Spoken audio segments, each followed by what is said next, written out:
starting to look a lot more like in the open. Don't have to read many tea leaves for this one. I think it was Lindsey Graham and maybe a couple of others that have outright said on television, on the Sunday shows, that Maduro can either walk away, he can be assassinated, or there's going to be a coup on him inside. But one of the other things, that now that we're just outright openly going for a regime change conflict, we've got a fair amount of combat power in the region, so it's not an empty threat here. And I think you and I have talked before, it's like Trump tried a ham-fisted with John Bolton leading the effort with Juan Guaido in his first administration, which was a disaster and humiliating failure. Now it looks like they're not going to just try and hope to foment something inside. It looks like they're going to try and bring military power to bring something to bear inside. First question is, what the hell? Why are we even worried about trying to create something inside of Venezuela? How does that help us? Yeah, it's all about the oil, I think. To get control of. But see, that Maduro offered basically on a silver platter, and Trump actually used the F word because he was so mad about it. He didn't want to win like that. They want him out. How does those things go together? I don't. Well, they don't. Look, there's no rationality here on the part of the Trump administration. You know, number one, they're lying. They're absolutely, totally lying about the role of Venezuela as being this major player in the narcotics trafficking world. Look, when I set up Berg, I was one of 5 people that set up Berg Associates in 1998, consulting firm. And when we were done, there were 3 of us. One of my partners was the former chief of international operations of DEA. He's the one that set up what was known as the Kingpin program in 1980. My other partner set up all the undercover money laundering operations for DEA in New York City. And in Berg Associates, we spent, go back, now it's 27 years. Over the course of that 27 years, we did a lot of investigations that dealt with narcotics trafficking out of Colombia, out of Panama, out of Ecuador, out of Mexico. Venezuela was never much on that list. Venezuela was a place where you saw a lot of money laundering. You saw a lot of product counterfeiting. In the case that we filed, a RICO case we filed against Philip Morris on behalf of the European Union, we had evidence of Philip Morris executives flying into Venezuela, paying off border guards and going in an armored vehicle into Colombia to a city called Maicao, which is up in the northeast corner of Colombia. And there they met with a Colombian senator by the name of Santander López Sierra. López Sierra was known as the Marlboro Man. In fact, Philip Morris even went to Colombia and filmed him with the Marlboro Man commercial, riding a horse. The problem was he was a, fat guy. He looked like a watermelon with feet. Okay. Oh, God. Yeah. But that's quite an imagery. Yeah, you said poor horse. But at that point, they deliver to these Philip Morris executives third-party checks, U.S. postal money orders, and Philip Morris executives took it back across the border. They deposited it into a Venezuelan bank, and then the Venezuelan bank would ship it to a Russian bank. And then it made its way from the Russian bank into the bank accounts controlled by Philip Morris. Now, part of the reason I know that is I've sitting here, I've got the bank records from those Russian banks because that came out of a different case. So with all that as background, I have some knowledge and experience with this. The Trump administration is lying about the drug threat coming out of Venezuela. And that first boat that they had, that they blew up, the 60-foot cigarette boat, had 4 outboard motors on it. The distance from the north coast of Venezuela to the southern border of the United States and the Florida Keys is about 1,300 miles. That 60-foot cigarette boat with 4 outboard motors can only go 250 miles before it needs to be refueled. Well, you got 11 people on board? Where are the drugs? Because you're going to need at least 300 5-gallon jerry cans to keep filling that boat up so you can make it to the United States. It's not cost effective. That's not how drug traffickers work. This is a lie. And the United States is Gary, if you murdering. control that imagery we had from just today, there's going to be a picture here where one missile takes out 2 boats, and for all the life of me, they look empty. It doesn't look like there's anything in it at all. So I'm not sure what that's supposed to be all about, but we keep claiming that we have all these. I forget the number now. It's quite a lot now, and around 50 people have been summarily executed just because we claim that they were carrying drugs or so. How does that play into this whole? I don't even know what you call it, fiasco. This picture that we're drawing. Well, now, there's a lot on that boat there. That one had quite a bit of something on it. But this one, in a minute, you'll see two in a row that looks to me like it's just almost empty. Well, I don't discount the possibility that you're seeing AI created videos or CIA created videos where they'll take a couple of boats. That's it right there. Yeah, they'll take a couple of boats, put them out there, and we blow them up, and then we get the claim that they're carrying drugs. What do you make of those two boats that you see as best you understand? Yeah, that you're not hauling drugs. I mean, it's ridiculous. And that one's got at least, what is that, 3 outboard motors? Again, it does. They don't have the ability to make it to the United States, and it's not like there are gas stations all along the way. I mean, it's a garbage story from the outset. But I don't doubt that some of those boats are involved with smuggling cigarettes and liquor back and forth. You know, that's definitely happens. You know, Aruba, Curacao, those are 2 big places for just off the coast of Colombia and Venezuela. Bonaire, that are used to transit a lot of contraband, but not narcotics. I mean, that's a big money business, and those are handled with bigger accounts. The biggest one flows across the Mexican border, not Venezuela.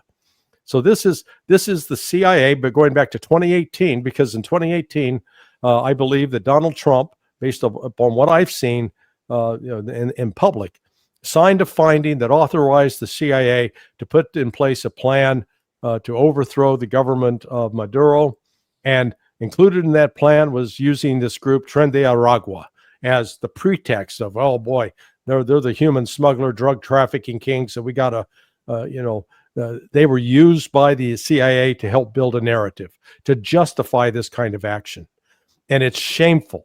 It is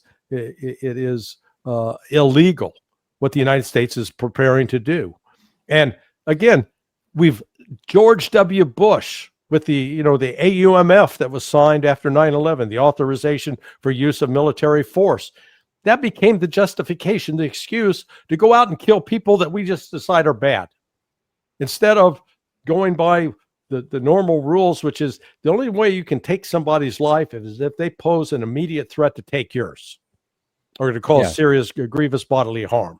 Otherwise, you don't have the right to kill them. Right. And yet, and certainly none of that. We've now got George W. Bush killing people, Barack Obama killing people, Biden killing people, and Trump killing people. We've got a bunch of murderers as national leaders. So let me ask you this before we run out of time here. A lot of the Venezuela stuff is left over from the first administration, and we've been talking about some of that. But now here recently, and I'm talking about with just the last few weeks, for some reason, they moved this crosshairs over to Colombia as well. And now we're demonizing their leader, which he's just infuriated about what's been going on here. What can you tell us about what's going on with Colombia? Because, and you may correct me if I'm wrong, I'm not an expert down in this area, but I thought that we had pretty good relations with Colombia for going back a long time. What happened? Well, the president that's come in, Petro, he's considered a leftist. So we're immediately ideologically opposed to him just by virtue of him, quote, being a leftist, number one. But we've, the cooperation on, trying to combat the drug trafficking out of Colombia. Good Lord. When I worked at state counterterrorism in 1989, 90, 91, my first boss was Morris Busby. And Buzz later in 92 went to Colombia as the ambassador, and he was there during the entire hunt for Pablo Escobar. If anybody has watched the Netflix series Narcos, well, they have Ambassador Crosby. Well, that's Ambassador Busby. And, the CIA chief of station at the time, a guy named Bill Wagner. Bill's a friend. The DEA chief, Joe Toft. So this goes back. And that was where, my business partner, now retired, set up the Kingpin program. Because the thought behind the Kingpin program was that if you kill or capture the leaders of these narcotics cartels, that will cause them to collapse. Good, well-intentioned thought. It turned out would you take out those cartels, it's like hitting a ball of mercury with a hammer. Boom! All of a sudden, you got all these little mercury balls running around because there's so much money involved. Yeah, that's what I was going to say. You two think I got the head, but no one's going to leave that network dead because they want to take that money. Yeah. And by the way, I thought I had a 3 p.m., but I'm good. I don't have to jump off. Okay. But what happened is the nexus between U.S. corporations, U.S. businesses, U.S. banks grew very, very close with these narcotics cartels. These cartels couldn't do what they want without the cooperation of U.S. businesses and banks. And I can give you just one real simple example that I worked on firsthand. I was doing due diligence for a bank in Panama. They said, "Hey, we got this new e-commerce site. These two guys, one's a Ukrainian and one's a Spaniard." And I said, "Oh, and they're in Panama. Yeah, that's not unusual." And they're selling soap online. I'm thinking, soap online? If I was looking to start an internet business, soap wouldn't be at the top of my list. But okay, so I said, and they said, what we're getting is all these credit card transactions out of this bank in Texas. And so I said, okay, give me a list of the transactions. So I got, the names of the people, their address, their phone number, social security number, and, and how much they purchased. And when you looked at the purchases, it was reflected what I call structuring. And the structuring means, you got like 2 or 3 amounts that keep appearing over and over. It wasn't like a random assignment of numbers. So I started calling the people on the list as I was pretending to be the customer service rep for the soap online company. And everyone was like, "What soap? I didn't buy any soap." And so then I finally figured out these were debit cards. So what had happened was this drug trafficking organization in the United States went to this bank in the United States, bought a bunch of debit cards. They provided the bank with all the names, all the know your customer information you're supposed to have, taken off of the dark web, names, addresses. What was interesting is with each one of them, there's always like one thing off, like a phone number wasn't correct or an address was incorrect. Something was off, but they looked legit. And so let's just say the way you make that deal, you go to the bank and say, "Hey, I'd like to buy $1.5 million worth of debit cards, and I'll give you $2 million for it." Bank jumped at it. And then what would happen is they would run these charges on these debit cards that they had, and then the money would be deposited into this bank in Panama, and then the bank in Panama would then be given instructions to wire it to a bank in Cyprus. So once I, figured this out and I told the bank threw the penalty flag and they shut down the business. But it's an example, it's just one example, because these people are incredibly creative that are on the drug trafficking side. And I saw it. They used John Deere. They used Wachovia Bank.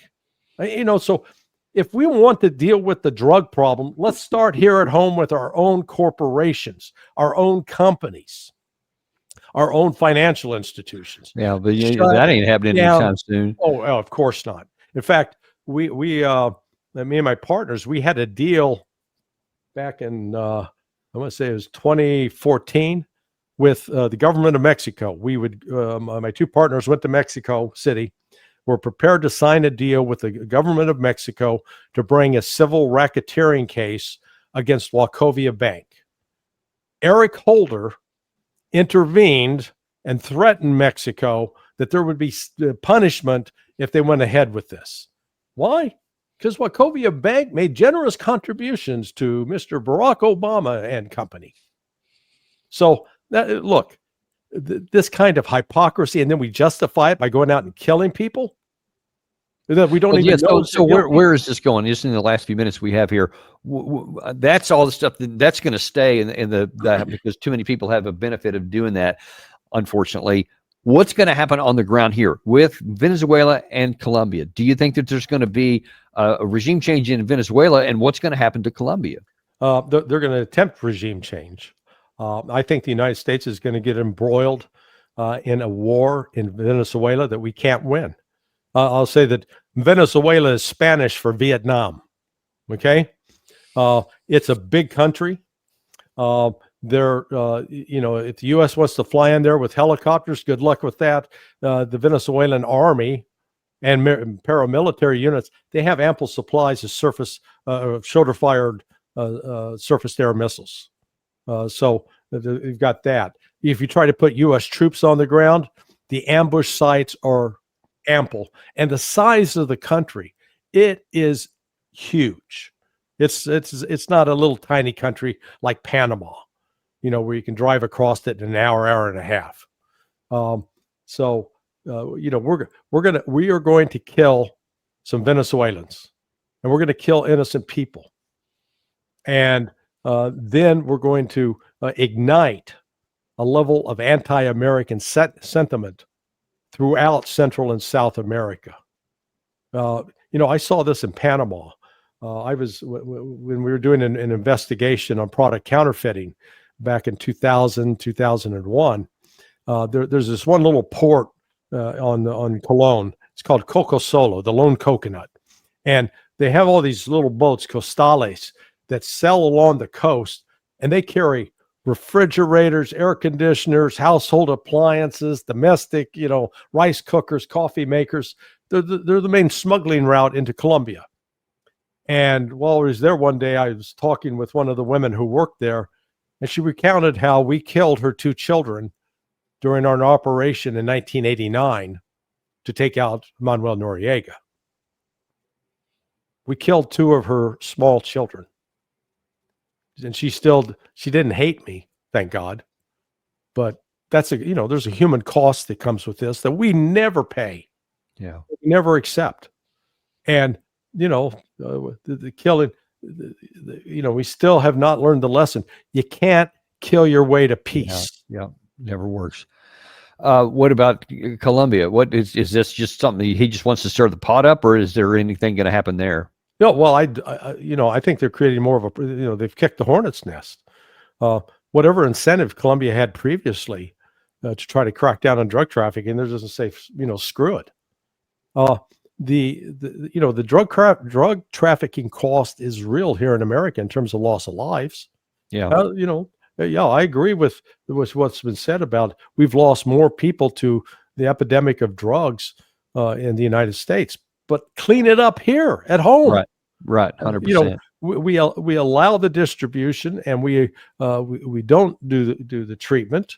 And you've got city after city. Tucker Carlson he did a great piece on it last night, running down just the disaster that you see in places like Philadelphia at Kensington Avenue. And in other places. What we're doing is, instead of forging a closer relationship with Colombia, and Lord knows we have trained a boatload of Colombian soldiers over there. I mean, you've got people that have been trained by CIA as well as U.S. military going back 40 years.